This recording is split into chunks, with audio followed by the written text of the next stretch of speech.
Up in LA visiting a client right now. They got this little phone booth here.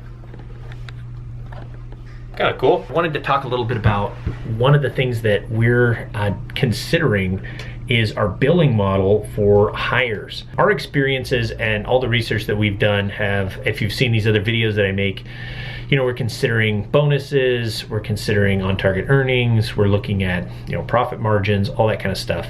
I'm talking to other SaaS companies and how they bill, and I'm trying to come up with what's gonna work for our ad agency, and we're looking at other ad agencies for that as well. One of the things that we need to be careful and conscious of when we're doing the growth of our company, because this needs to be our company and not just exactly prototypical of another company, is ownership of the accounts and who's really responsible. If everyone's responsible, no one's responsible. So we need one person that's ultimately in charge. I think that model falls closer to what the commercial insurance sales model is, which is having somebody that is the account manager, one person lead. Now that person gets paid commissions on that account for the lifetime of the account that they have it. So in my experience with commercial insurance, you get 30% commission first year and then 20% every year after. So you're highly incentivized to keep the clients happy. And that's really important when it comes to client satisfaction, because one of the very consistent complaints that we hear from other people is they don't think that they're being treated well. The account managers seem like people with their heads cut off that are running around and things don't get done. And that's maybe because these people aren't compensated heavily on the satisfaction of their clients and making sure that they're done. This would mean a lower salary for these people, so they're very incentivized. A vast majority of their income comes from their clients and making sure their clients are happy. Now this person in this billing model would also be incentivized to sign new clients, because that money goes directly into their pockets because they're the account manager and they get paid a commission based on the performance of these accounts. The other model we talked about was Wells Fargo merchant processing. I have some buddies in there and found out how they bill. Really, it's heavy commission the first year you sign an account. But after you sign the first year, you don't get any commission. The operations fall all to Wells Fargo. So it's very much a turn and burn situation. Now that doesn't mean that that's necessarily a bad way to do it. That could be very successful as well.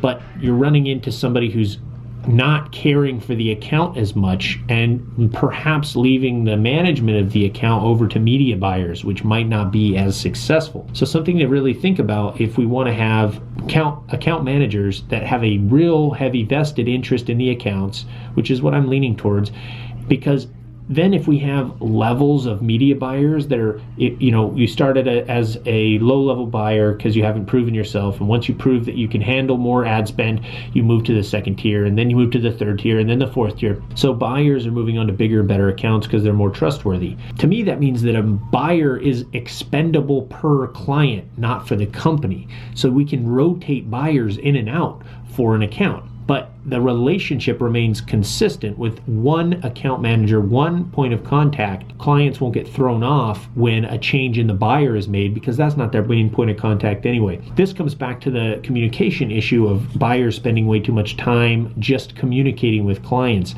If we could have an account manager have a really good pulse on what's being done with the accounts through Monday or co-schedule, knowing all of the ads that are going up, everything that's being done, then they wouldn't have to meet with the buyers as much, because they would know what's going on, and they need to know what's going on, because that's how they're making most of their money, is by keeping this client happy. And if they don't know what's going on, the client's not going to be happy. And if things aren't getting done, the client's not going to be happy.